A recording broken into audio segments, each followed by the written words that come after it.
Good morning, everybody, and welcome to the Risk and Assurance Committee. We'll start with the opening declaration, live streaming. So I do remind all present that the open session of this meeting is being live streamed and recorded, and that recording will be made available on the Bay of Plenty Council website following the meeting. I also remind all present that the local government decision-making affords no protection to councillors, council officers, and the public for comments made during the meeting that are subsequently challenged in a court of law and determined to be slanderous. Apologies, we have one from Chairman Leader, and there are no other apologies. On Zoom, we welcome Councillor White and Councillor Nees. Public forum, no one has sought a public forum. Oh, sorry, yes. Mover and seconder for the apologies. Thank you, Councillor Scott and Bruce. Put that all in favour, say aye. Public forum, there are no one to sought to be on the public forum. Agenda items, extra agenda items, there are none. There is no change in the order of business. Is there any declarations of conflicts of interest on any of the items? Bruce.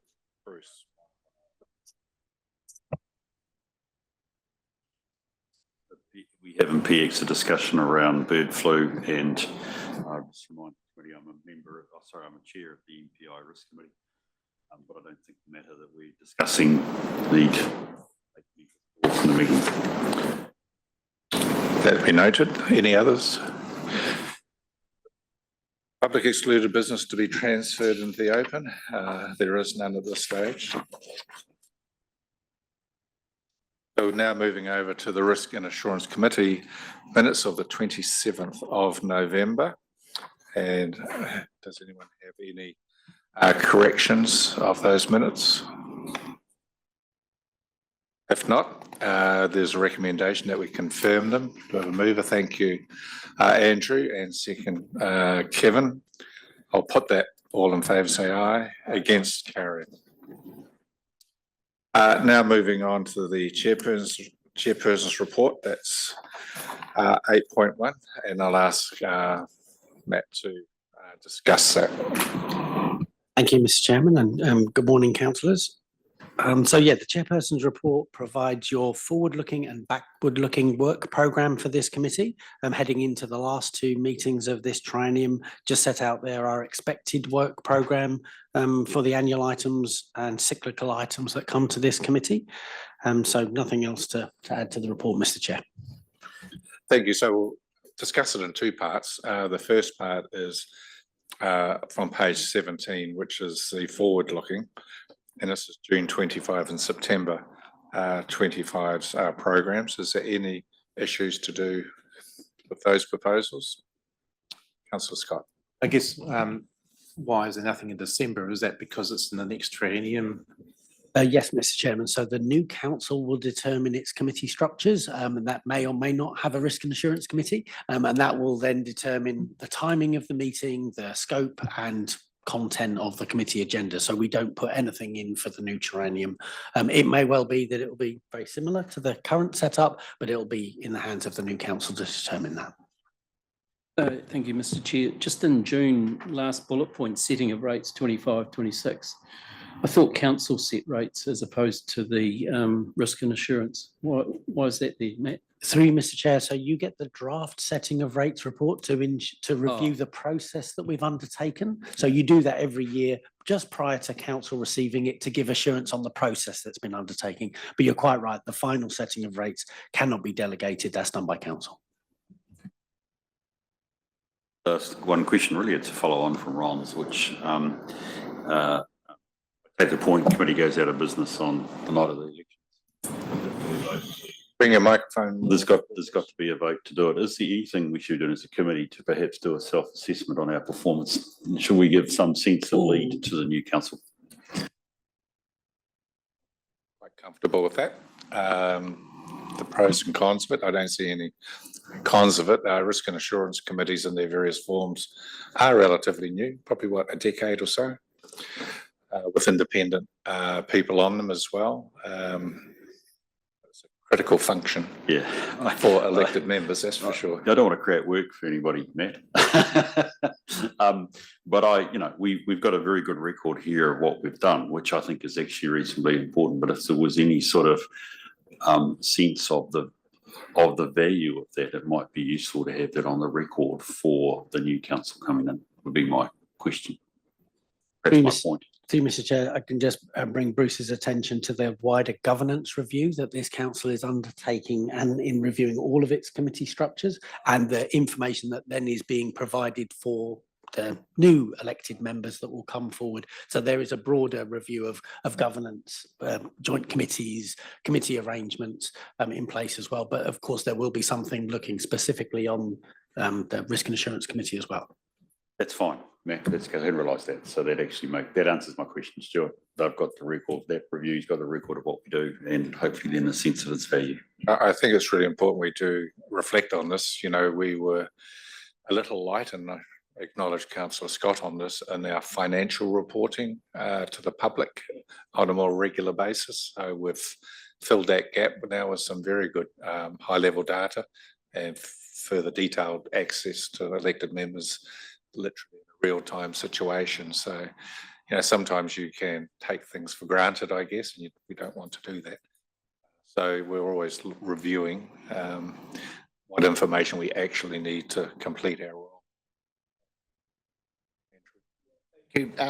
Good to highlight that I think a weakness that we've had and something that we need to look at in the review is the financial analysis. We do that as a full council, but in actual fact, we're always, rushing through that. And I think there is justification for the Audit Risk and Assurance Committee to actually take a deeper dive into the finances so that it's got the ultimate decisions always have to be made by full council. But I think we're not reviewing it closely enough as a council, and I think this is the appropriate committee. Just when we look at reviewing, we were going for the next thing. I think that's my opinion. I think that's valid. You know, other risk and assurance entities I've been on also include finance. And maybe, Matt, when we're looking at that governance review, I do see value and support the other elected members that this committee could see that high-level information, more than likely, depending on the council sequence, either first and or ask for deeper dives in particular component parts. Yes, through you, Mr. Chairman, you're quite right. There is a potential for deep diving into any of those financial matters, whether it's a capital project or the broader financial position of the council. Of course, you review the financial strategy of the council and particular financial policies as well, and you've done that leading up to the long-term plan. But I would expect it would be a matter that will be discussed amongst councillors in the new triennium, as it was done in the last two trienniums. Does it fall within just council, or does it sit within a committee? And that discussion has happened, as you're well aware, in the last two trienniums, and the council has decided that it stays at council and doesn't get added to a particular committee. That's where it's landed in the last two trainings. But I'm sure the new council will have that discussion again, and we as staff will react to whatever scope you set for the committee. Thank you, but I do agree, you know, if I reflect on the last council meeting, the amount of time dedicated to it is a little light, shall we say. So it may well require a committee like this to, have that harder look at it and more broader conversations that you can't actually have the time for at a full council meeting for various reasons.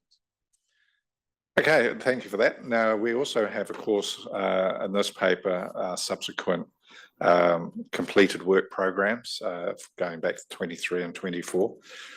Are there any issues in there you felt need a conversation, or can they all effectively be closed off?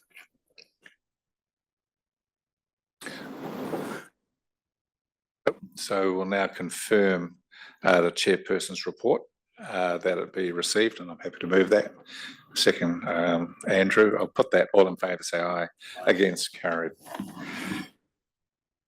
Okay, now we're on to the external audit plan for 24-25, and welcome Kamaran, and particularly welcome to Anton in his new role, along with Warren from Audit New Zealand. Sure, Chair, members of the committee. This report provides you with an overview of the key elements of the audit plan in relation to the annual audit of the annual report for this financial year. Key points to note, as the Chair has already mentioned, newly appointed auditor, with Anton taking over that responsibilities from Leon, and the change in timelines noted in the report around what is normally prescribed by legislation to be the end of October, with the council calendar signalling the last council meeting before the elections being 2nd of October, has the impact of compressing the audit delivery timeframes by 3 weeks. That introduces risks as set out in section 3.1 of the report. So management have worked with the audit team to look at a revised timeline, which is signaled as the 10th of December this calendar year, which has the effect of mitigating those risks. And that would mean the new council would approve the annual report in December. So in essence, that's the key message from the report for the committee to note, and for the audit team here present today to take any questions you may have on the audit plan itself.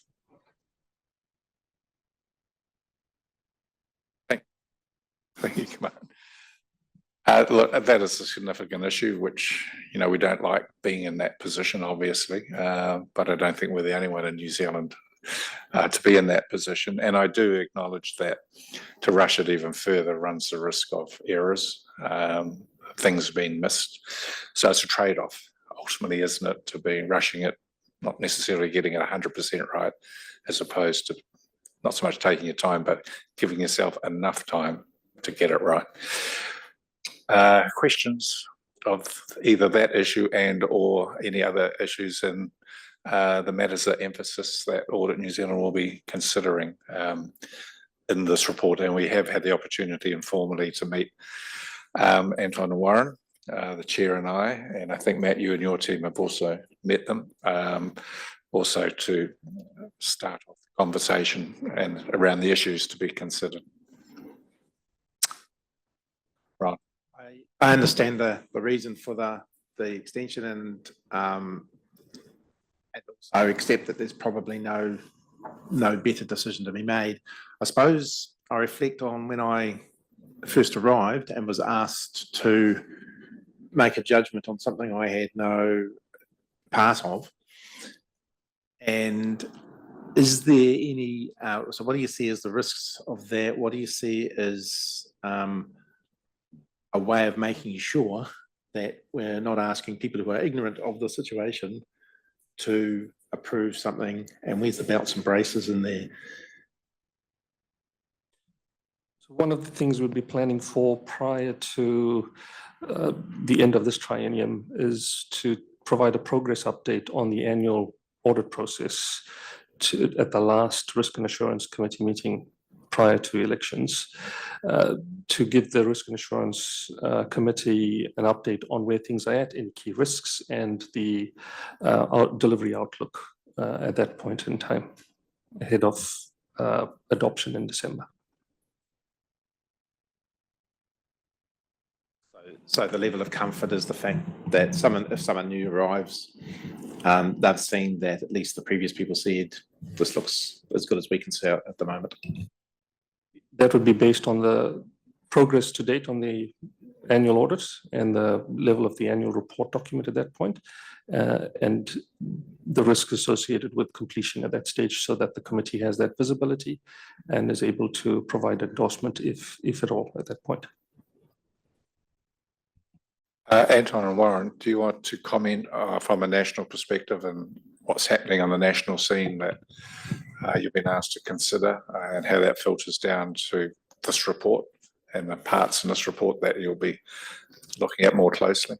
Yeah, so in terms of the timing of the audit, there's just too many councils that would try to go before September, end of September, to adopt. There's quite a large number of councils that are either going to adopt after the statutory deadline or just sort of on that deadline. It's not unusual, but it's one of those things that councils made that decision. From our perspective, history has shown the regional council is quite a good preparer and deliverer of the annual report. So we were geared, if the council was going to try adopt before the end of October, we would have had the resources available and staff available. But as Kumaran and the council have highlighted, there's some risks to that, and if that's the council's choice, that's the council's choice. We're not going to change that. Bruce. Should I want to say right from the start, I've got total confidence in the BOPROC team. The Kumaran, you've always delivered, and Anton, you guys have always delivered an audit as well, which is fine. So I just want to reflect confidence. I actually think your point, Ron, is a good one. I actually was a wee bit surprised at the date of 10th of September. That's really late. If I can give you some sense of elsewhere, where I've accepted at committees late sign off in this way, there is no dispensation, by the way. We're breaching the law. Ron, there's no dispensation. We're just choosing to take longer time. They're talking about a sign off in October. Sorry, in early November. A couple of weeks after the 31st of October. So this is quite a significant extension on that. I would hope, Anton, that again, firstly, from a reporting perspective, the normal, perhaps what I always thought were the normal rules, will self-disclose. You won't qualify us, or you won't modify your opinion as a result, correct? Sorry, yes, there'll be self-disclosure. The time is not that significant, therefore there's no impact on our audit opinion. It's normally once people start getting 6+ months after date that we start saying something in our opinion, but this is what's it, a month and a half. I've got the confidence we won't be 6 months past balance date, but I appreciate that. And I also appreciate, Matt, that obviously we've got the significant need for Quayside to go through the process before those group accounts could be signed off. Matt, just going to check though, I'm just thinking our last meeting is September, isn't it? So would we have draft financials by then? According to this, they don't arrive until the 10th of October.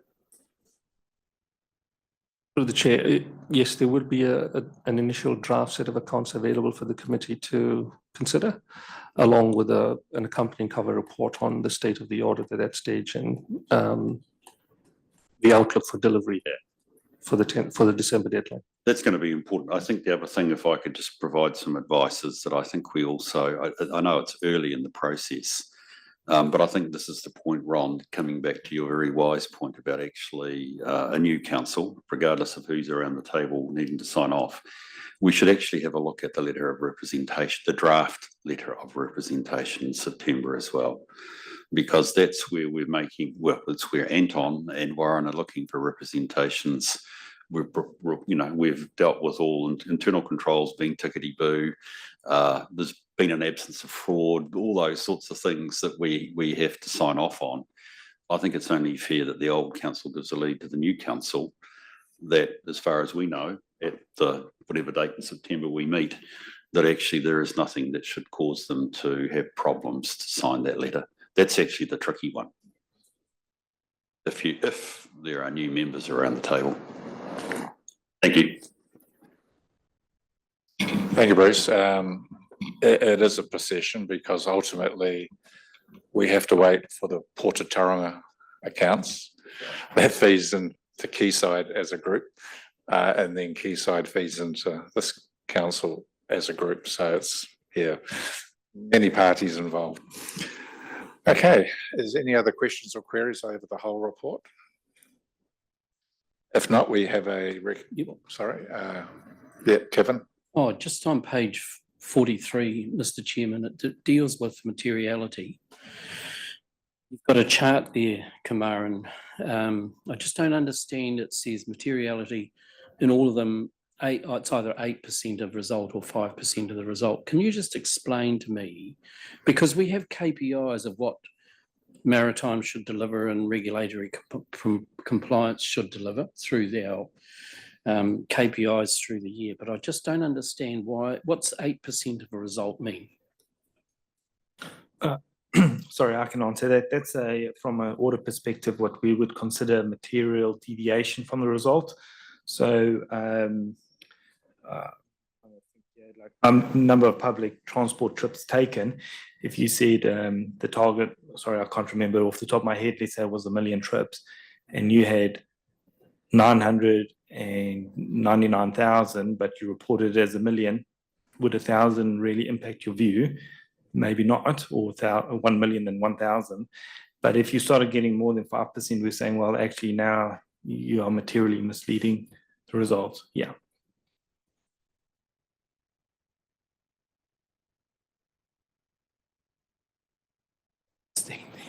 Yeah, so it's just our reporting standards. Have we got the data right to put it back into the financials? Yeah, understand. Thank you for that. We have financial, non-financial reporting. Yeah. So we have some recommendations here. One is to receive the report, and two is very important, is of course that we note council is unable to meet the legislative deadline of being 31 October.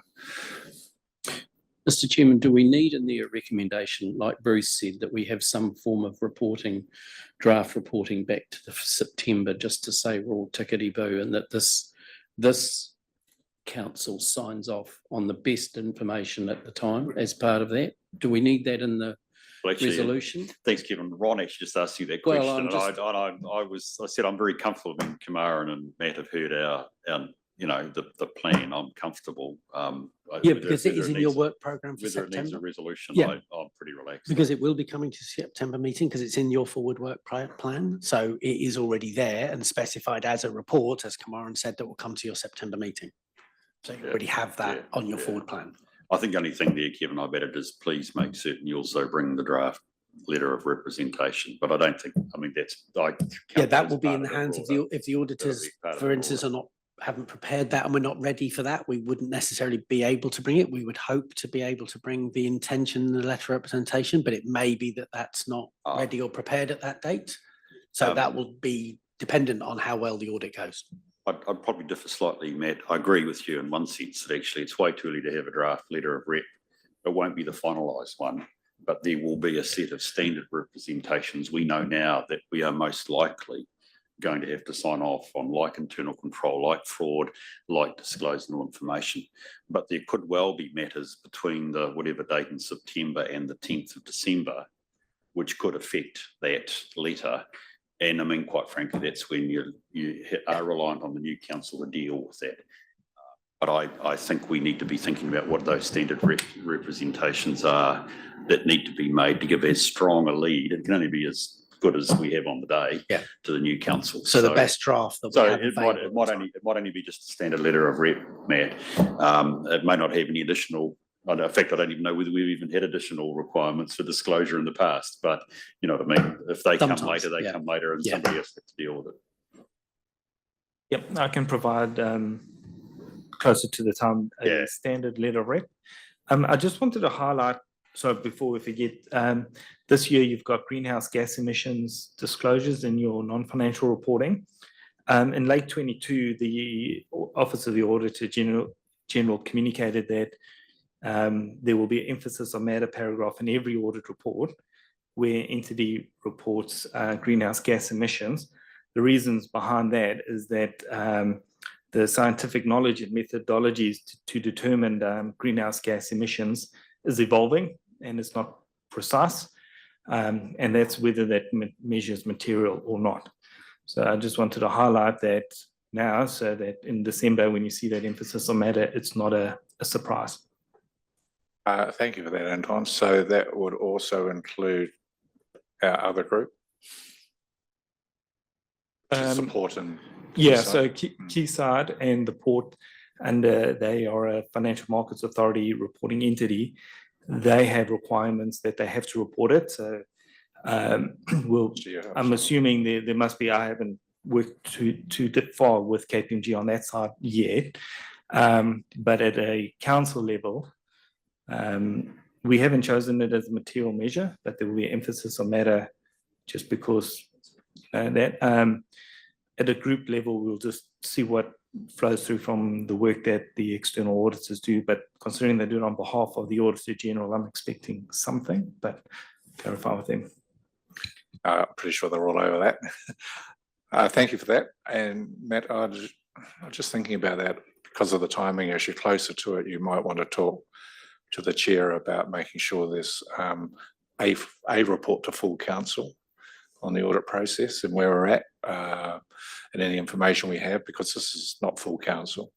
I'm very much aware that the other elected members would be vitally interested in progress and any issues that may evolve from the report and the timing of such. So I'm happy to move recommendations 1 and 2. Second, Bruce.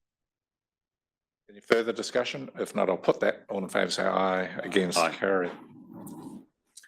Thank you, Anton and Warren. Yes.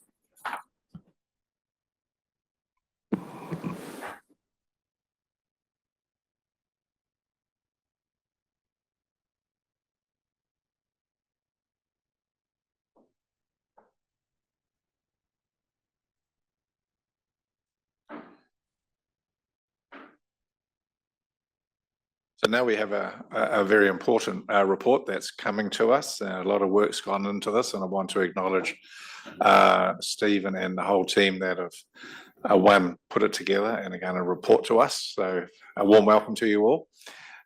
Some not familiar faces we often see before a council, but thank you for this work, and we're really looking forward to your presentation. So I'll hand over Stephen to introduce the team, and we'll get on with the presentation. Thank you, Chair. Yeah, through you, Chair. So as part of our ongoing work program, there's presentations to the committee in terms of deep dives into the risks that are on our key risk register. One of those risks is health and safety, because one of the key obligations of an organisation is to make sure our staff are kept safe and go home every day. So today we're going to do a presentation by a number of the staff that are actually working at the coalface in terms of some specific risks that our staff are exposed to and how they manage those risks. So I'd like to introduce those that will be presenting today. So we have our 2 health and safety and wellbeing advisors. So we have Michaela and Adrian, and alongside them is Dan, who's our Rivers and Drainage Operation Manager, and Mariana, who's a scientist in the geothermal space. So I'd really like to thank them for coming along to present to this meeting. The council's somewhat unique in terms of we have a very broad range of activities that we do, and those activities are out in the field, so in an ever-changing and dynamic environment. So these guys are crucial in terms of managing those risks for the staff that they deal with. So yeah, we have a presentation, so we'll just kick on to that. If you have questions, please ask those through the presentation, and we'll kick on. Yeah, so as mentioned, New Zealand does have a particularly poor record in terms of health and safety compared to some other similar countries. So about 50 people are killed work every year, and a lot more are seriously injured. And on top of that, there's also quite a few that are impacted by work-related disease that don't come on acutely, come on over time. So we want to manage both of those things. We went through a process in terms of looking at the critical risks that our staff are exposed to, and we came up with 33. So that's quite a large number because of the range of activities that our staff operate in. And we're going to present 3 here today. So like I say, there was quite a variety of risks that our staff are exposed to because of the nature of the work that we do. So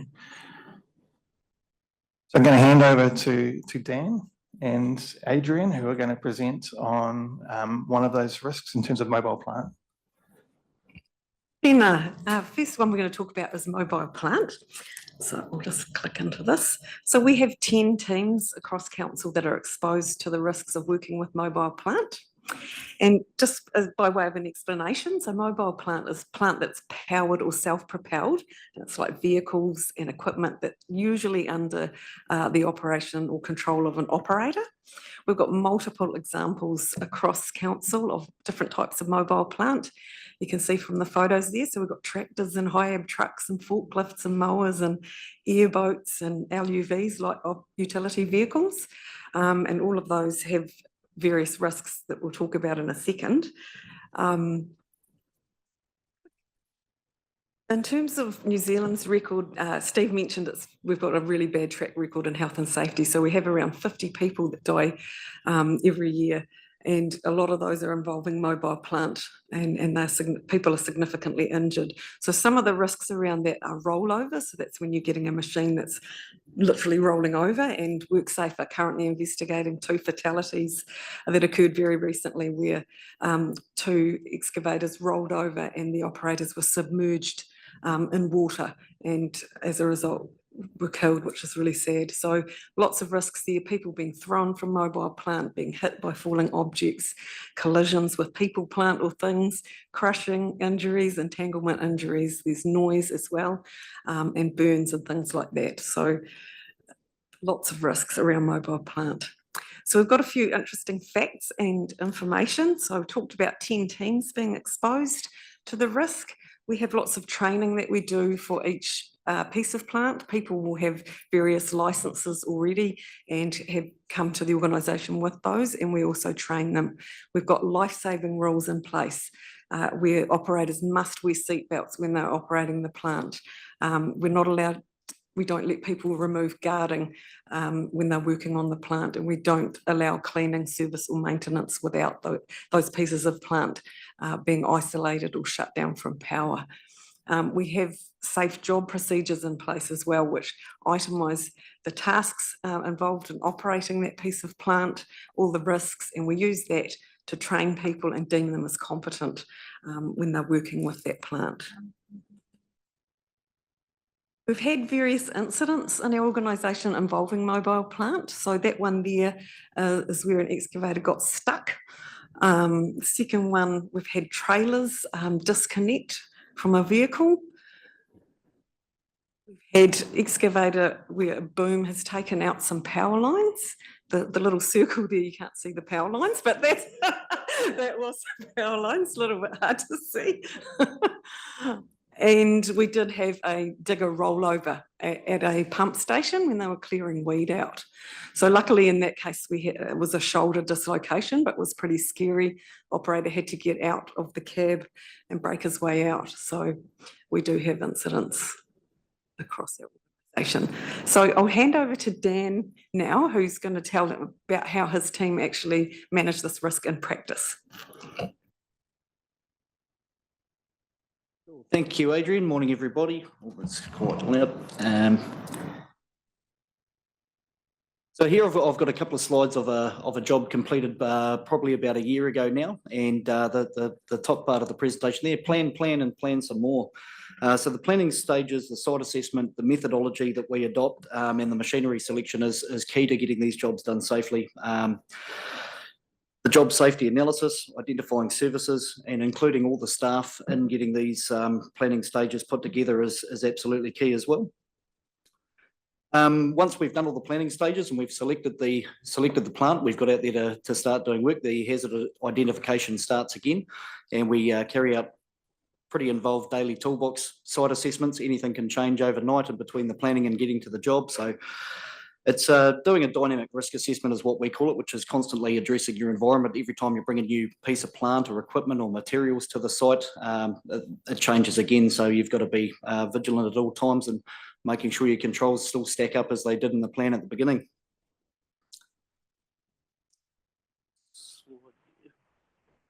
Could I just ask a question while you're going through?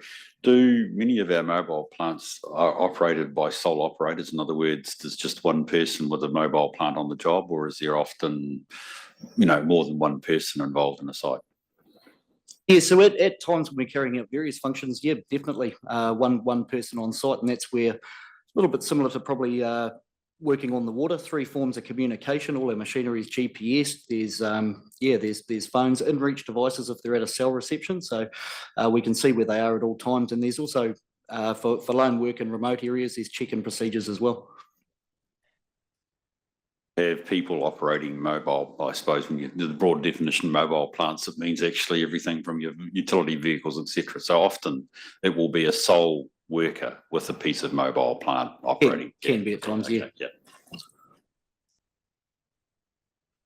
So on to the next slide there, training and supervision, absolutely key. The training that's involved in my team, having 32 of the 33 critical risks identified, is pretty big and something I'm extremely vigilant on. And the team have a fantastic culture of making sure they're trained and inducted to all items of plant before operating them. Some examples of the training required for our HIAB, that's a class 2 heavy truck license. The truck needs to have a certified crane. The operator must have truck mounted crane certification, load slinging and lifting certification, and some staff have specialist dogman, which is the cranes off-sider certification as well. Our cutter boat, airboat and jet boat, day skipper or boatmaster qualification, part 35 certificate to operate vessels in enclosed waters is required. Our tractors and excavators and bulldozers or any dry hire machinery, wheels, tracks, rollers, endorsements, and like I say, inductions prior to operating any plant. So everyone's really well skilled in that area, and we're extremely fortunate to have people with tens of thousands of hours in our team operating these machines. So yeah, we're in pretty good hands there. But as you saw from the photo there, I'd like to just point out one of those incidents was BOPRC staff. The others were contractors. So the rollover at the pump station that you saw, we regularly at our health and safety meetings talk about escape plans and make sure that our machines are fit for purpose with rollover protection structure, glass break hammers, and the guys know how to get out of them in the unfortunate event that something does go awry. And that's just one of the many emergency plans we have that are listed in the job safety analysis that are site specific.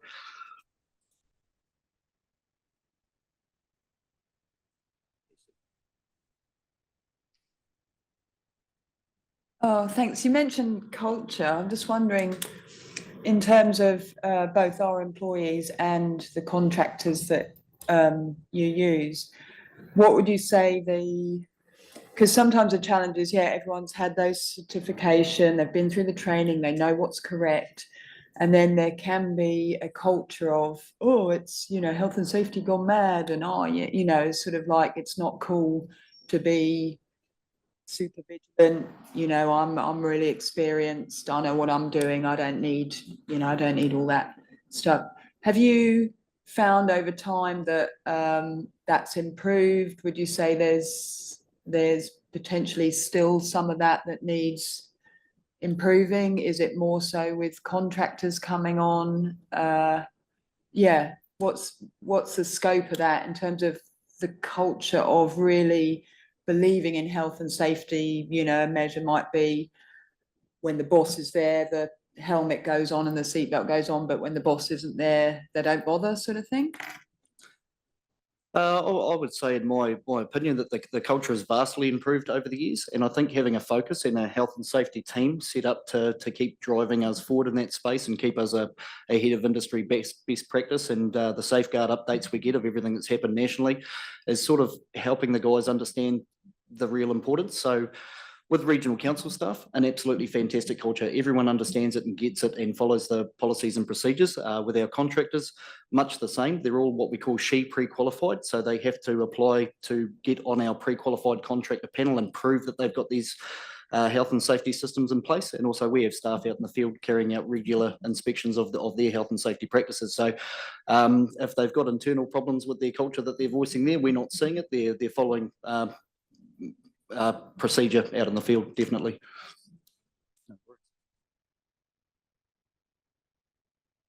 It's me on that one, Adrian. Oh no, using the right tool for the job. Yeah, so we spoke briefly before about the types of machinery we have. So there's a couple of examples here. One of the long reach working on a high bank. That's council's own long reach that we own, carrying out that job there.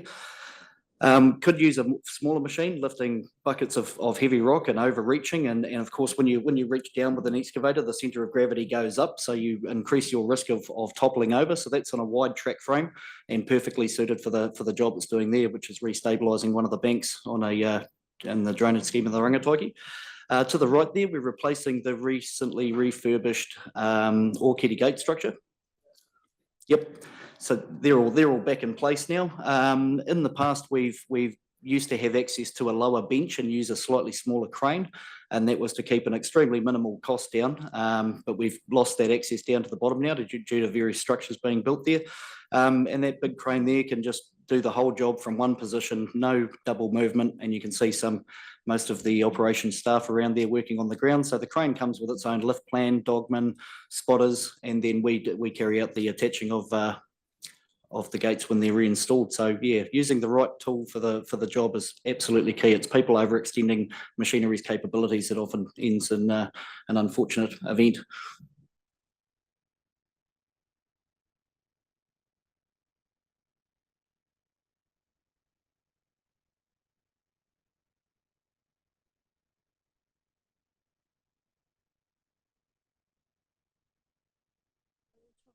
Geothermal.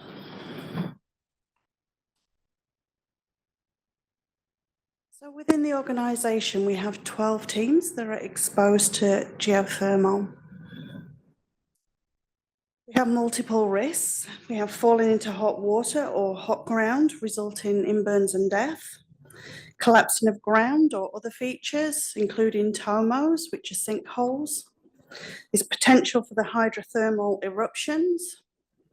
We also have ejection and discharge of geothermal fluids from bores and thermal surface features that can cause burns.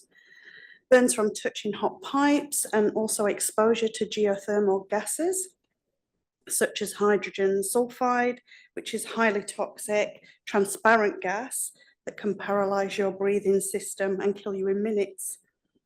There's also concentrations of toxic chemicals like mercury and arsenic.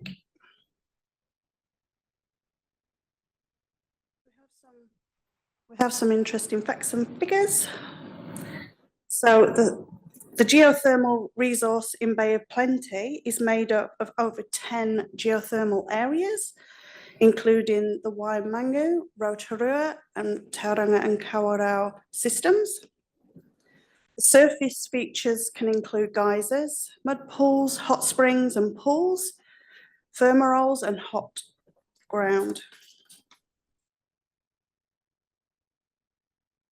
A little bit more about geothermal. We have 4 deep and 4 shallow geothermal monitoring wells and bores in Rotorua, 8 warm deep bowls in Tauranga. Geysers are monitored. We have a monitoring program in place for the geysers, and 45 geothermal features visited bi-monthly.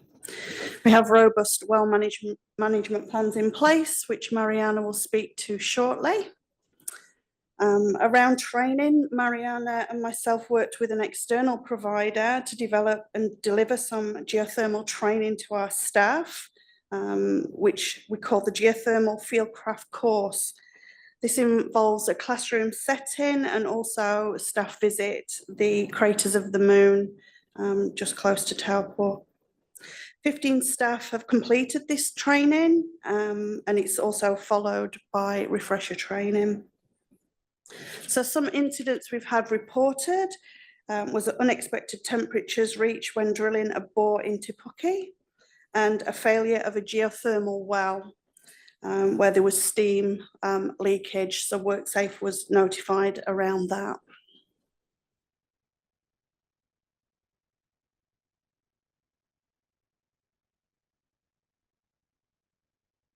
So around compliance, I'll just fly through this quickly, but there's multiple regulations. Our staff are trained in how to use gas monitors, and also understanding the health effects of H2S and how to minimize their exposure, and also what to consider when they're making their emergency plans. We have compliance inspections, so key hazards are confirmed.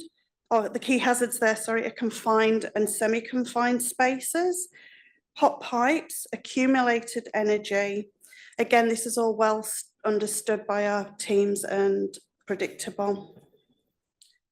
Hand over to Mariana now, who will explain how this looks in the field. Good morning, everyone.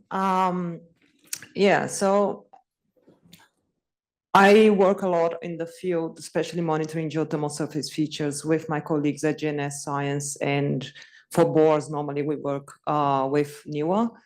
So a big part of how we manage our hazards is making sure we have really experienced and qualified partners on the job. So I guess a big part of geothermal, and I was quite curious when I was listening to Dan's presentation, is geothermal is so localized. In New Zealand, it's pretty much localized in the Bay of Plenty and Waikato region. So I guess there is a little bit less national matters, when it comes down to geothermal, and we are a little bit more reliant on, we are a very tight family, we are a very tight family, and we talk a lot to each other and make sure that, in addition to all those layers that she described, we are also very good on communicating and sharing experience. And yeah, so it's a big part of being safe is also being a very tight community and looking after each other.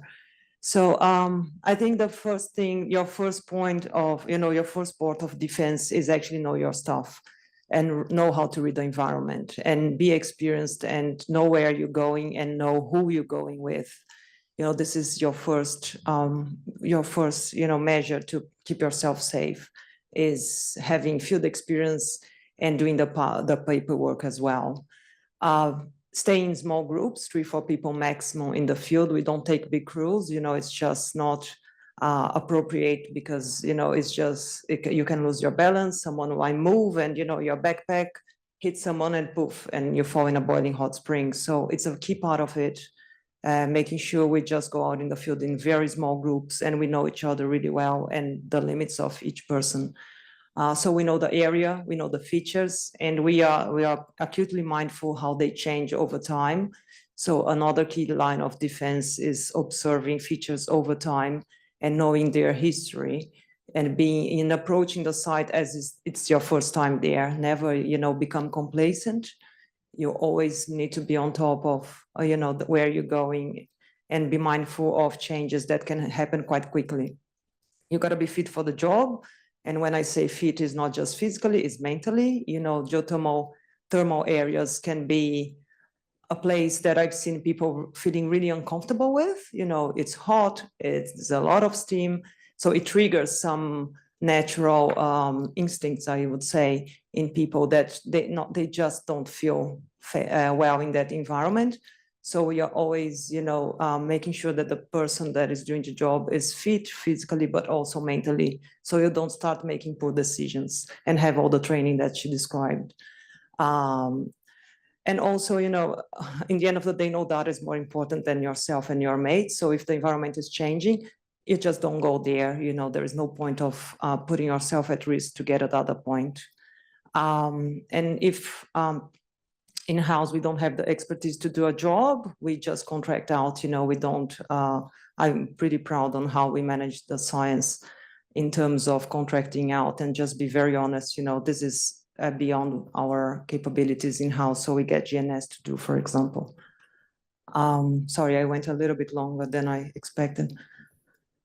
So, it's just now on the ground stuff. This is a feature that we monitor regularly, we watch all the time, and then we started seeing the grass dying. Grass is not a thermotolerant vegetation. You have manuka, geothermal manuka, it's not gonna show anything, but the grass will. So we started seeing dead grass. We started, we know the site history. Te Taro White will know very well this feature, and I see your hands up. Would you like to make any question? Yes, you'll be very, very familiar with the Ruapeka in Honumuta village.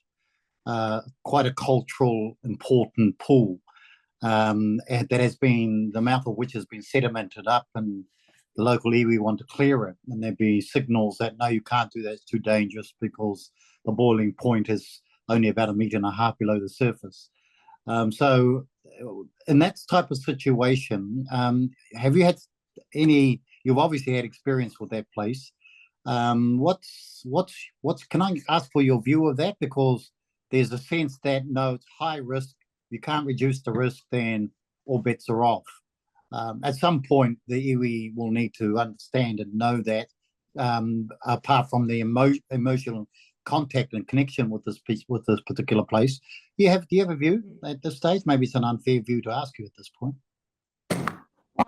Councillor, I'm acutely mindful, that the people on the land they are there every day observing those features for hundreds of years, so we try to also keep very tight and close contact with our communities. And I think we have a very good relationship with the local communities that we visit surface features. So before entering the site, we talk to people, we always, when we cross Whakarewarewa, we always, have the yarn. And that's why I'm saying a big part of our safety approach is keeping close to the community and listening, because they will know when the feature change, they will know, and we are not there every day to see this. So yeah, relationships are everything in the end of the day, and being very respectful that people lives in those thermal areas, so they are seeing those changes all the time, and it's part of your culture. And I heard so many times how every child used to have a burn or something, so they used to play around those thermal features of every day, and it's part of their daily lives. And yeah, we don't want to get there, so we listen. I think this is a big part of our strategy. Okay, thank you. Being humble and listening. Is it what you asked? Sorry. Yeah, that's fine. Thanks. Please proceed. Okay.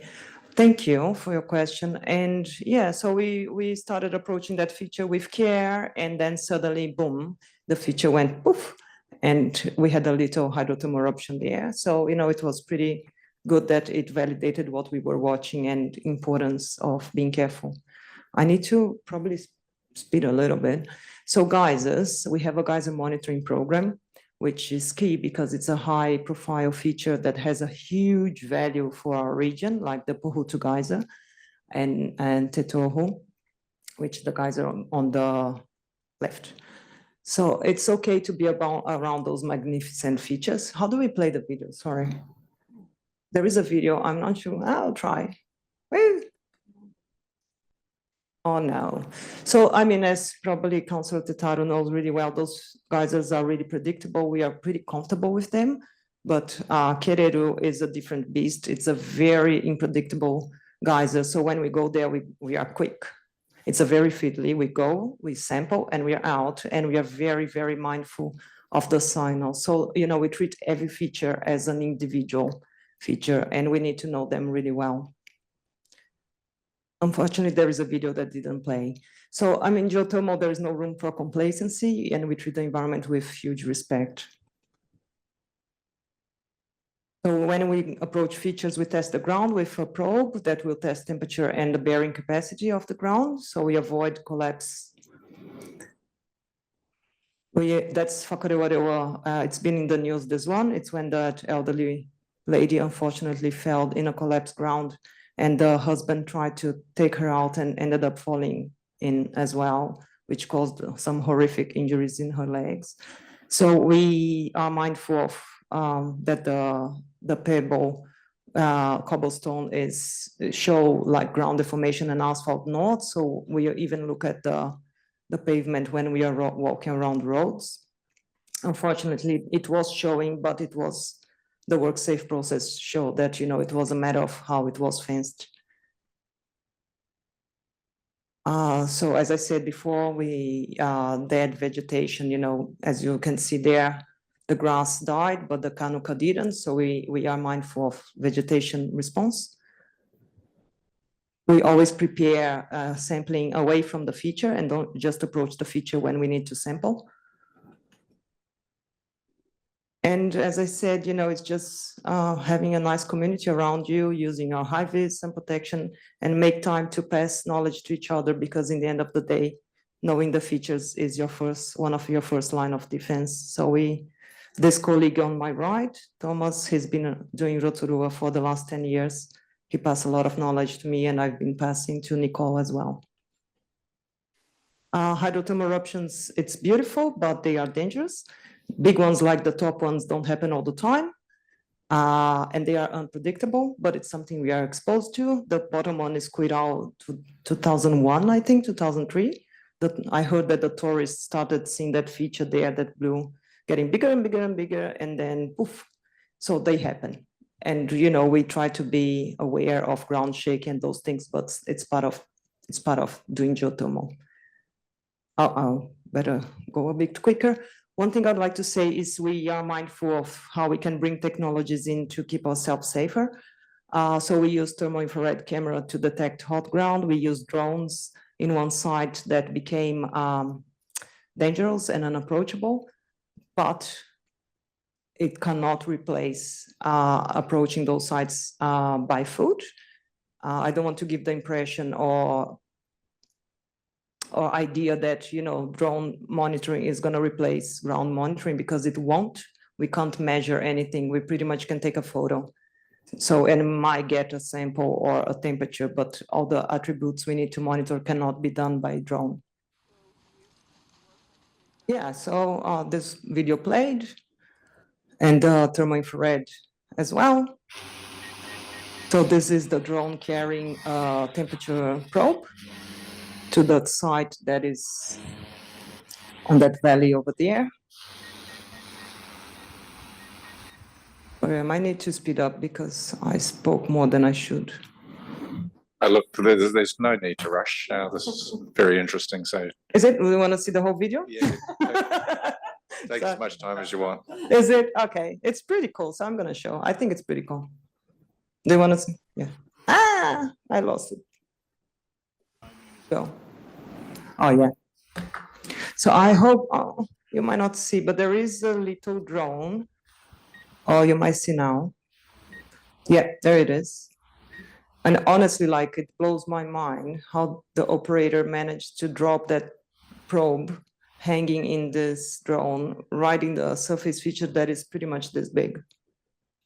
And, you know, we lost the sensor a few times, sometimes works, sometimes doesn't. And that's why I'm saying we just can't replace it, because it's actually not, we had less than 50% rate of success at the moment. And every time you lose a sensor, it's expensive.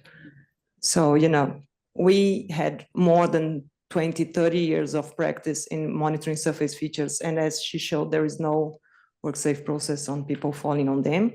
So to be honest, I think it's such an obvious hazard that we ended up having a very good track record of known issues. Thank you very much for your time.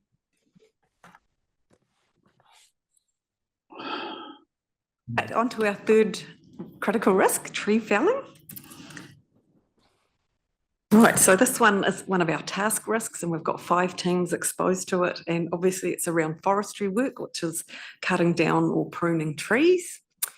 As you'd expect, manual tree felling is pretty risky. So severe injury or death from falling trees, electrocution or burns from trees hitting power lines, cuts and lacerations from moving equipment such as chainsaws, and hearing loss and white finger, which is from vibrating equipment. So some operations around tree felling are so dangerous that we get specialist and technical qualified contractors to come in and do the work for us under our guidance.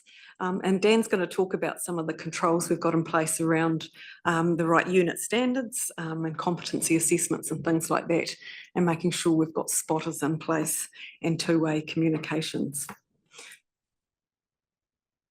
Interesting facts. Sorry. Yeah, 5 teams. So most of our tree felling work is carried out by Dan's team, Rivers and Drainage team. And WorkSafe tell us that manual felling is one of the most dangerous jobs in the forestry industry.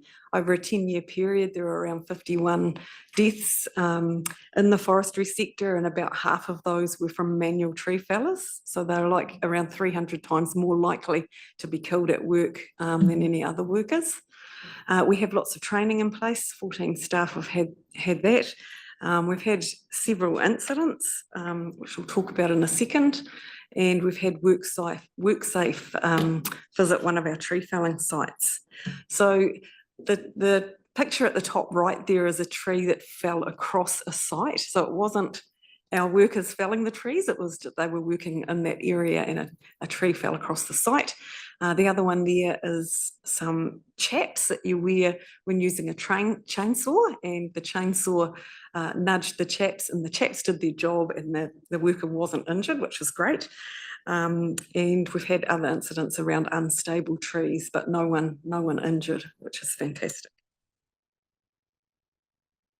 And I'll hand over to Dan now to talk about how his team managed the risk. Yeah, fantastic. Thanks, Adrian. I guess tree felling we do a little bit of, but sometimes, or most of the time, I'd like to say that the trees have already felled themselves and fallen into our rivers and streams, and we're removing them from the rivers and streams so they don't, exacerbate lateral erosion or affect our flood defences or infrastructure within the rivers and drainage schemes.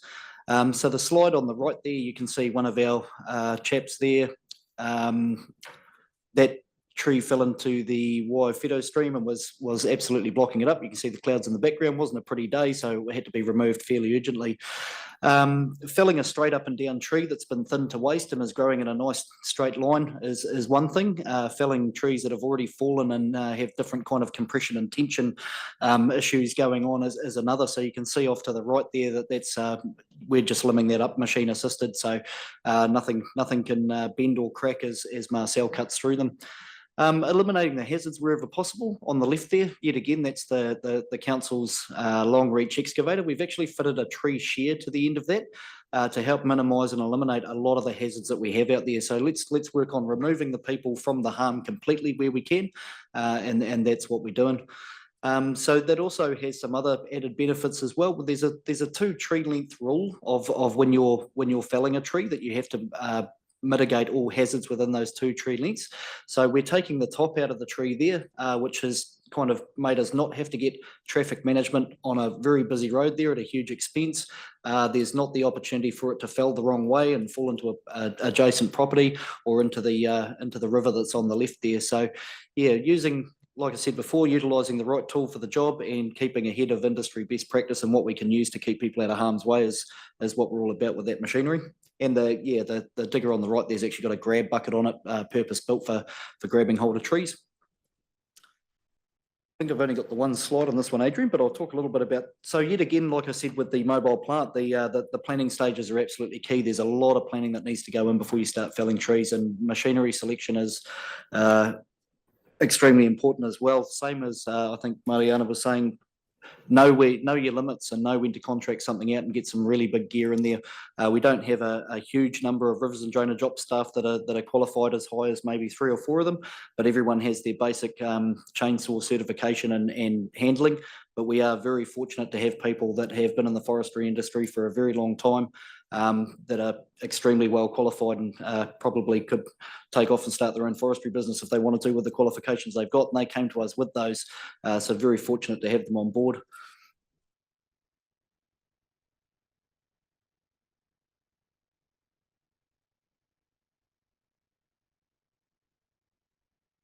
So, yep, no, that's about everything I've got there. I did have a little bit more on the qualifications, but I haven't written that down, so no, I'll give it back to you, Adrian, because I think a lot of it's covered in the next slides with the WorkSafe visit. Right, thanks, Dan. So late last year, I decided to go along with Kerry Smith to do health and safety inspection at the Puaringa Stream tree felling operation off Sala Street, which was a big job in Rotorua. And as I got there was a WorkSafe van parked up. So I thought, oh, this is going to be a fun day. And it sure was. So what happened was they'd received a complaint from some neighbours. They didn't say exactly who, but possibly Kaingaroa Timberlands business, saying that we weren't felling 2 tree lengths from the boundary and that he wanted to do a bit of a look around and an inspection. So what he did, he stopped the job, the inspector, and had several hours with us where he went through everything. So he started off having a look at our hazard and risk documentation. So we had contractors on site and workers, and we went through everything. So we had a daily toolbox sheet that you can see on the left that everyone had signed on to. There was risk assessment documentation that was very thoroughly completed, and Citywide Trees, who were the contractor there, also had their paperwork in place, which was great. The inspector asked loads of questions, right down to well-being, what sort of health monitoring we were doing in terms of noise and hearing checks and things like that. They asked about pre-qualification and staffing, health and safety reps, all sorts. Then they went on, and the inspector, there you can see in the high vis standing up on the digger there, he looked at all of the machinery on site. He looked at, asked us questions about who owned the machines, whether they were dry hire machines. He talked about the guarding on the machines and the risk of falling from height.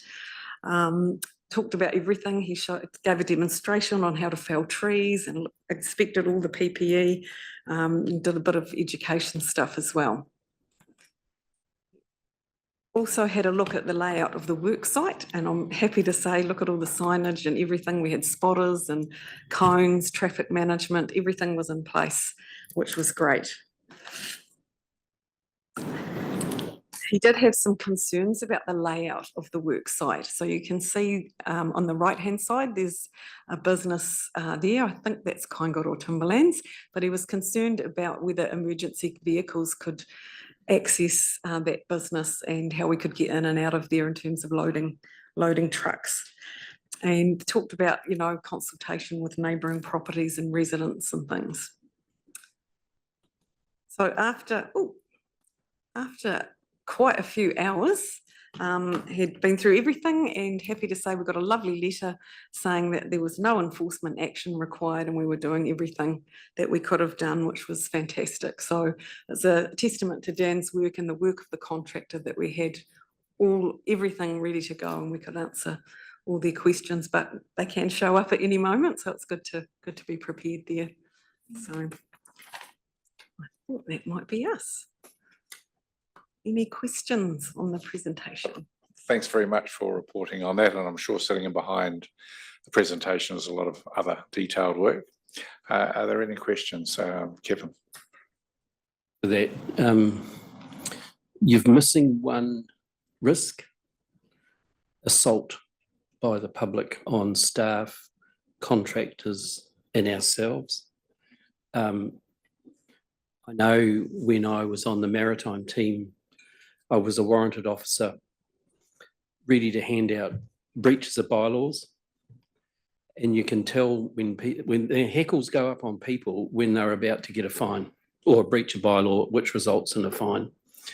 And we were told at the time, if you sense any danger whatsoever, just walk away. And a number of times I had to, because I just thought, no, this is too much. So I think assault by the public, because some of them just aren't in the right space when you're talking to them. So I think that needs to be in your risk register as well. Yeah, through you, Chair. So aggressive persons is one of the critical risks that has been Oh, I identified. didn't see it there. Yeah, it's one of those 33, and for specific teams, including maritime, they have additional controls in place for those enforcement actions. Maritime, I believe, if they are doing enforcement actions, have those body cameras on as well as an additional measures. Yeah, so it is definitely included on the list, and we do training across the organisation for teams that are exposed to potential aggressive persons as well. But is one of those areas that we're constantly looking at as the risks do change. I know there has been a few incidents with other councils and politicians lately, so we're re-looking at the procedures we have in terms of that as well at the moment to see if there's any other controls we should put in place to keep you guys safe as well.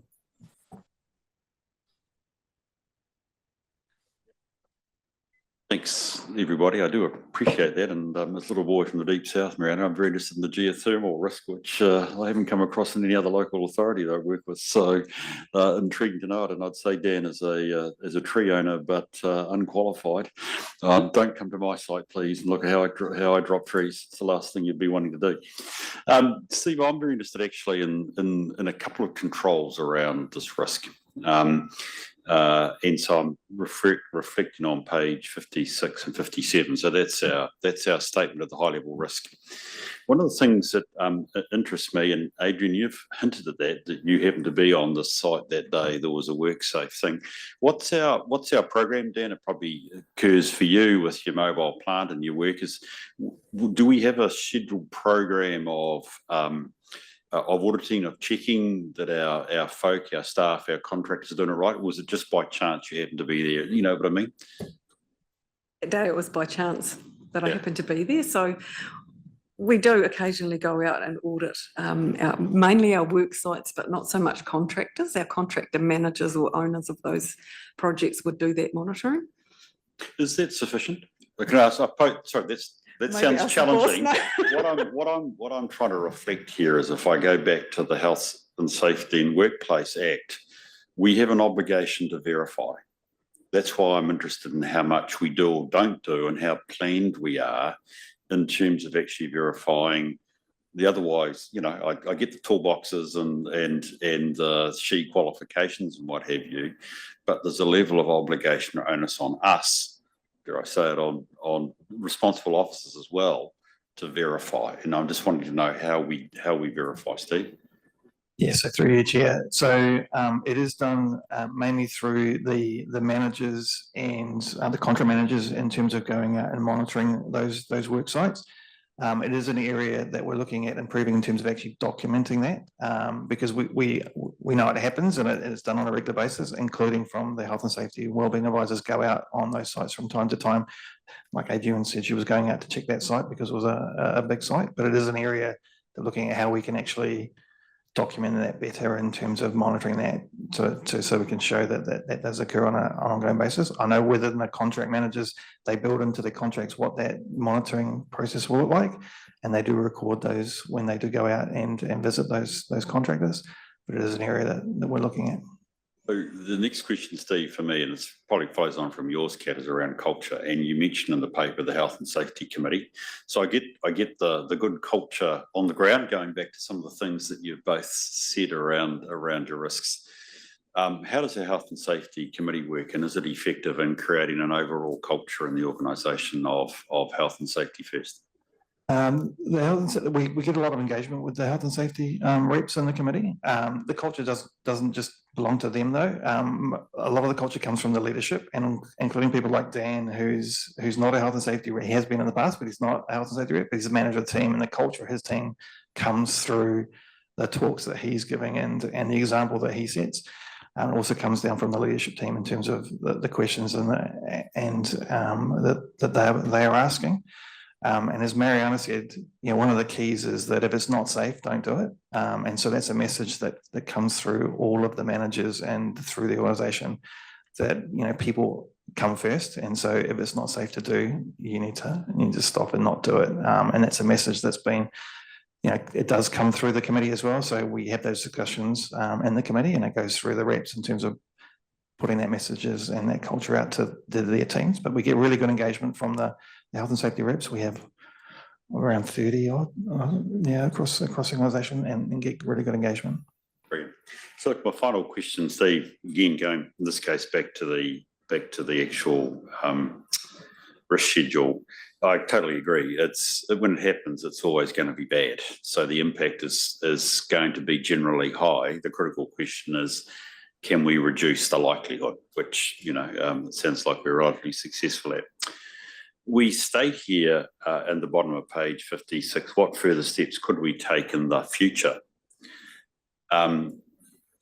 Which actually has the objective of reducing it further. How is a decision made about whether to take those steps or not?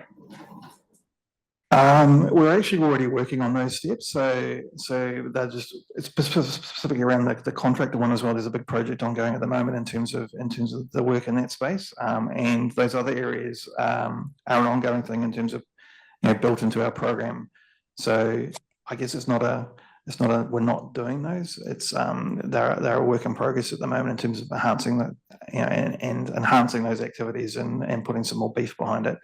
So it's not these things aren't being done. They're a work in progress at the moment. Great. Well, you've been reading my notes because I said I suspect we're taking them anyway. So I hope, and perhaps I'm saying I hoped we were anyway. Well, look, no, that's fine.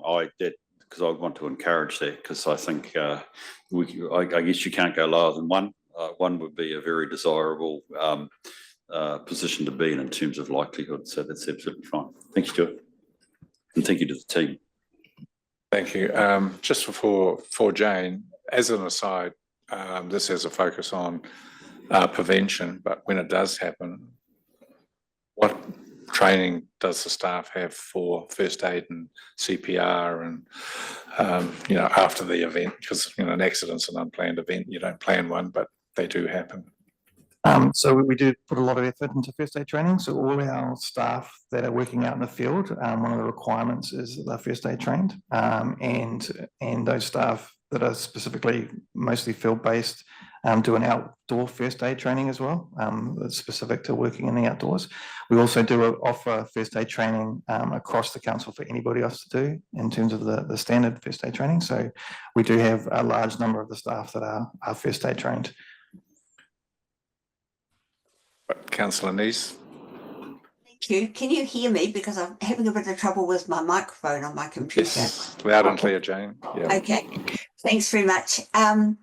Thank you for the presentation. I really appreciate seeing the thoughtful way that you prepare and plan for your activities and put people first.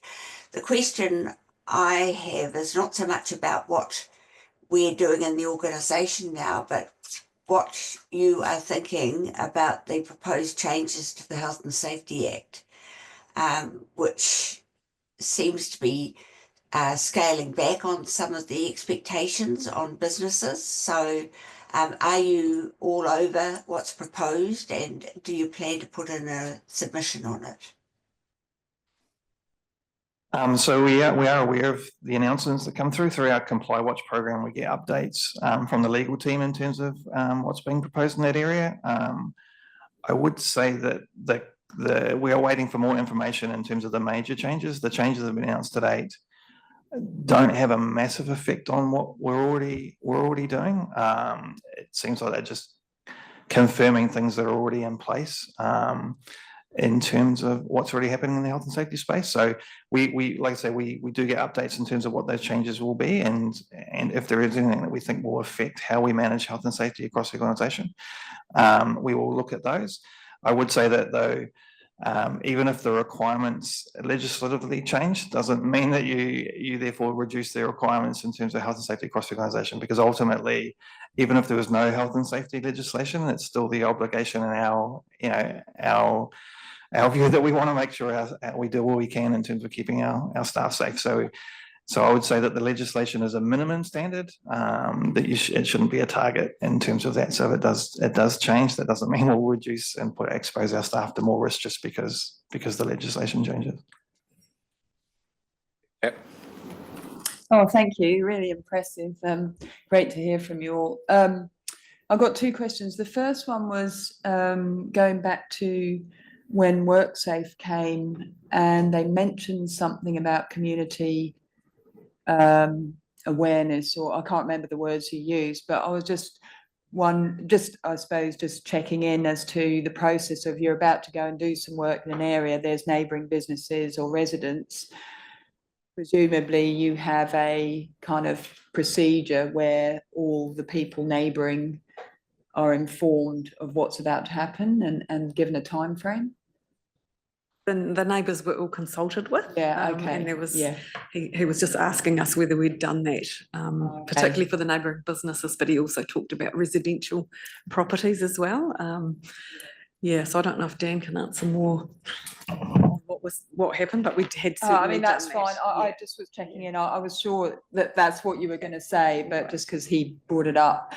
The other one is a completely different, and I suppose sort of pairs into insignificance compared to some of these tree felling death risks and geothermal, but there's been a bit of whistleblowing in local government and central government on the amount of abuse, particularly women, but people of colour get, and everybody in the political arena, and that includes staff, obviously, and you touched on it there with the sort of increased and changing goalposts of awareness with that and keeping people safe. But of course, Councillor Winters brought up the sort of on-site aggression and risk of physical abuse, but there's also the online trolling, but there's also stalking, and there's a whole load of incidents. In fact, on national news this morning, it was more related around MPs, but yesterday LGNZ had a piece focused around female elected members. Today, Radio New Zealand had a news piece around MPs. So the conclusion of both of those kind of pieces of research is that we are getting into this polarized, more and more toxic environment. And therefore, not only are staff and elected members more at risk, but there's also a risk to democracy, because we're hearing, and I'm hearing this over and over again, that from females and people of colour, ethnicities, Māori, are less inclined to get involved in politics, whether it's elected member, potentially even risking recruitment from an employee level. And I don't know, how much we can do about that, but that is to me a risk, because it actually can undermine democracy. Is that something on your radar? Yeah, through you, Chair, it's definitely on our radar. Like I mentioned earlier, we are reviewing some of our procedures around that. If there are specific incidents, it'd be great if you did report those as well, so that we can get a picture of where that's happening, so that if there is an increase or aware of incidents like that, then we can look at additional controls or mitigations we can put in place. Because if we don't know what's happening, then we can't do that, if you know what I mean. So, but specifically, so the governance team, when there are specific meetings where highlighted, for example, there may be increased levels of aggression, then they do put specific plans in place for those meetings. I know we had a meeting, wasn't our meeting, but Tauranga recently, in terms of the fluoride thing, and so there was an expectation that there could be additional risks there. So there was a plan put in place for that meeting and stuff. So it is something we're looking at. Like I say, if there is increased incidence of that occurring, we will look at what other procedures we can put in place, because it is like I say, it is increasing. I heard Christopher Luxon the other day saying that he's noticed it increasing as well. But it's that balance in terms of, how do you protect people but keep them accessible at the same time? Because it's one of the unique features of New Zealand in terms of our politicians are still accessible. Which is great. Which is what you want. So it's trying to get that balance. Yeah. And so, we do look at the threat kind of outlay out there to see if it is increasing and what we can do. And as one of the areas, like I mentioned earlier, we are focused on at the moment to see what additional things we can put in place. Yeah, and I think at regional councils tend to be less in the firing line, and not across, not necessarily, but I suppose the risk that I'm raising here is risk to democracy. So it's the risk of people not wanting to put their hand up because of perceived danger. And I suppose that's the bit. Yeah, that's the bit, because if you don't have a diverse suite of people as candidates and as executive members, then that's a democratic risk. So that was a bit I was highlighting, but thank you. I mean, you're all across this, and thanks. Thank you, Chitaro. Yeah, thanks team for your presentation. I enjoyed it. Just looking at one of your earlier slides, you had multiple contractors moving on site, potential machine hazards, etc. Now, my question relates to, I guess, my time on Quayside Holdings Limited in Rangiuru Park. And we had multiple contractors moving, lots of moving parts, lots of high risk potential. And fortunately, we've had a good health and safety record. I'm assuming you interface with contractors like that? We own them 100%. So I'm assuming you interface with them on health and safety issues, or do you, or don't you? Oh no, 100%. We do interact with contractors in terms of health and safety. So there's an obligation to consult and communicate and coordinate with contractors. So definitely that's part of the process. I think Dan mentioned it on his presentation. They do interact with those contractors on the site to make sure that everybody knows what everybody else is doing, to make sure everybody's safe. because of one of the risk areas when you've got contractors coming on, to make sure that they're doing the right things and not putting your workers at risk as well. So we definitely engage in that space with contractors. Okay, thank you. Thank you. One last question, Ron. Really, to Tara asked the question, but as a follow-up, is there any pattern when we use contractors about whether there are more incidents or fewer incidents? And I've got an education background, and there are one stage I spent a couple of years training people in the electricity supply industry, and I was shocked to find that there are some education providers who gave the piece of paper out very, very easily. Apparently, I've got a permit to go into transformer stations, and I would be a hazard. So how well do you check third parties' certification that they're doing the job? So literally the certification for the certificates, the maintenance on that you contract out, contractors who say they've done their health and safety plan. So do you go beyond that one step? Through you, Chair.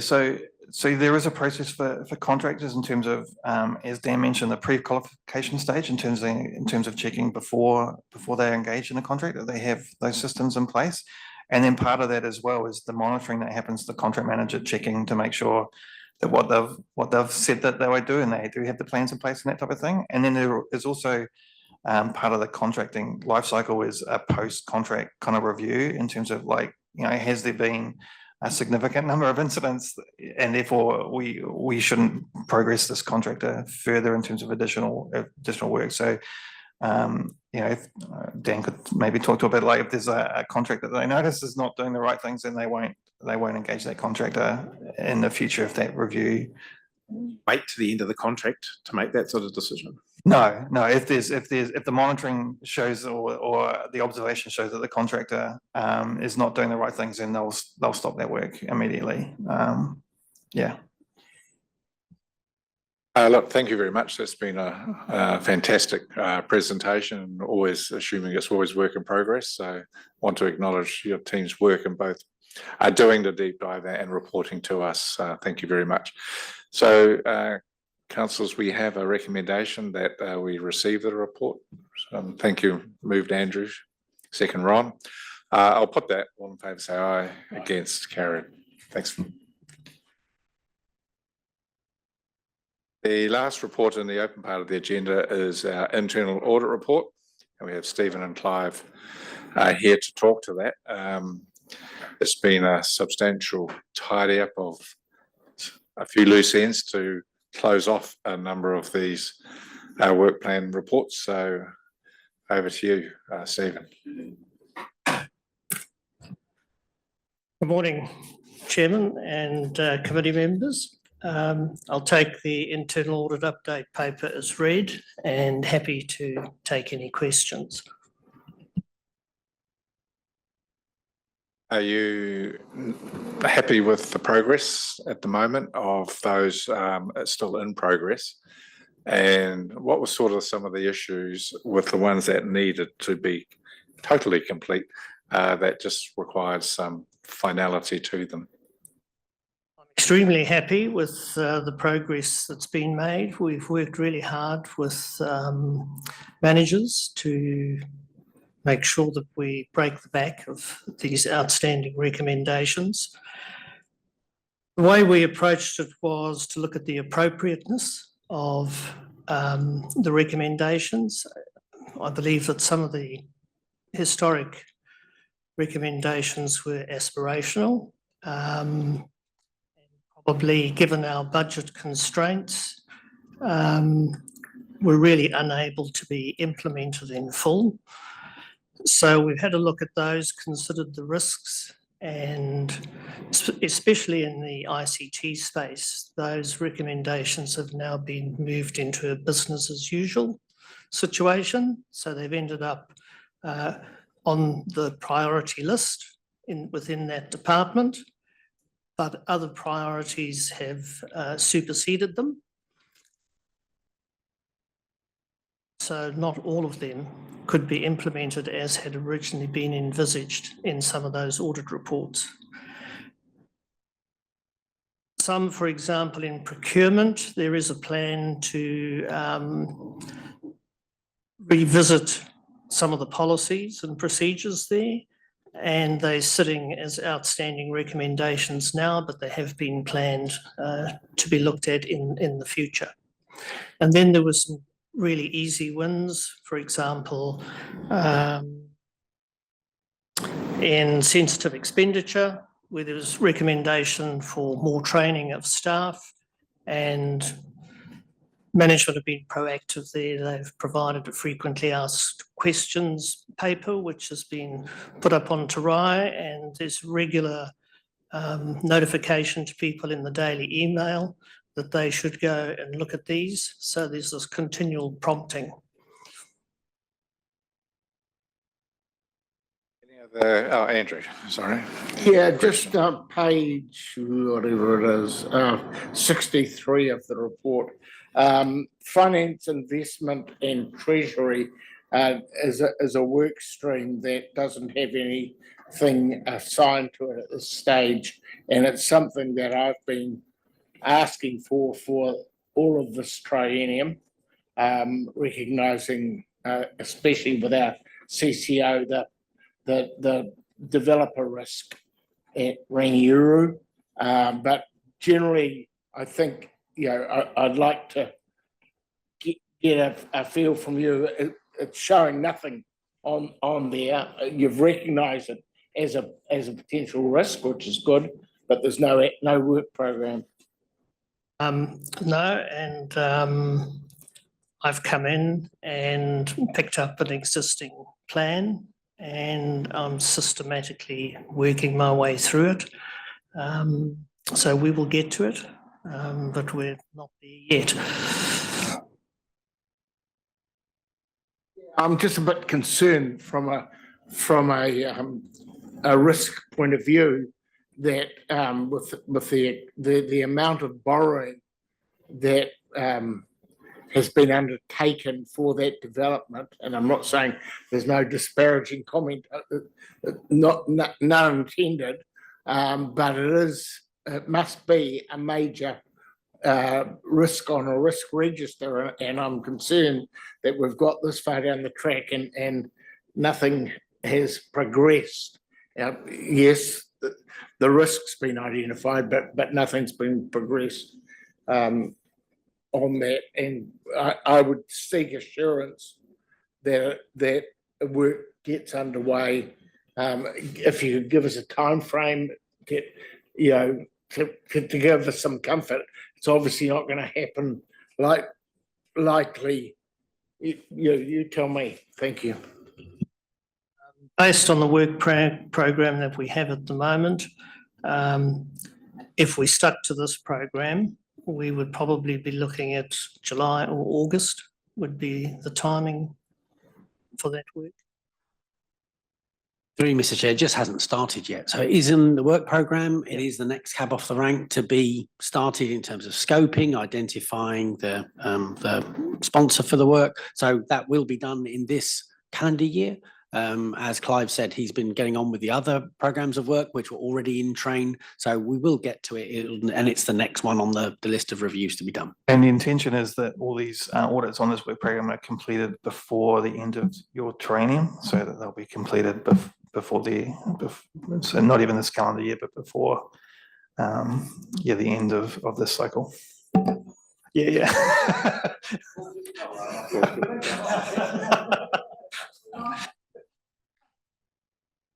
Excellent, thank you for that. No further questions, Bruce? Clive, look, I just thought around the ICT security. I hear your point is being made, business as usual. I wonder, which makes me sound like it's going to disappear off our visibility. I wonder if we'd ever close out on that, though. This is an old standing set of recommendations. And ICT security is an active risk across any organisation, but particularly the public sector. I wonder if we could just have, and perhaps I'm looking your way, Stephen, rather than you, Clive, because I suspect that you've got more work than perhaps the hours in the day, Clive. Just to close that report so that we understand what actually is that that roadmap, which can give us the assurance that while it's going to business as usual, actually it is in the appropriate hands and will be acted on. Yeah, we can certainly provide that. Yeah, because I just feel a wee bit uneasy, given the prominence of this issue in the public sector, would be my thought. The only other thing is, and it piqued my interest, and this sounds like a really good news item, just under the final paragraph in section 2 about internal audit activity with Whakatane and Poti districts. Are we having them out? Yeah, through you, Chair. So we are. So as part of our program, in terms of the overarching view of the council, to look at ways that we can support other councils in the area and look at a regional approach to some of these things. These councils don't have the ability to provide internal audit services themselves. And so we are working with a number of councils, Aotearoa and Whakatane, to provide them internal audit services so that their risk and assurance committees can get some assurance in that space, and also leverages on the types of audits they're looking for, are the same types of audits that we've done for ourselves, so we can share that knowledge and the best practice that we've come to across those councils as well and get kind of a shared view. So but rest assured, these things are not done for free. So they are done on a basis of our charge out rates that we do for other services for other councils. So, but it's part of that, providing services to a broader regional approach, which is the direction that we're trying to go. Stephen, I said this sounds like a good news item, so it's double good news. We're doing the right thing, but we're getting paid as well. So that's always a nice way to be. Well done. Great, thank you for that. So thank you, Steve and Clive. So we have a recommendation to receive the report, moved by Kevin, and I'll second that. All in favour say aye, against carried. Thank you. So that's the end of the open agenda. So we'll now move to go into public excluded. So we're moving a seconder. Thank you, Andrew. Second, Bruce. I'll put that. All in favour say aye, against carried. Just wait to be unplugged.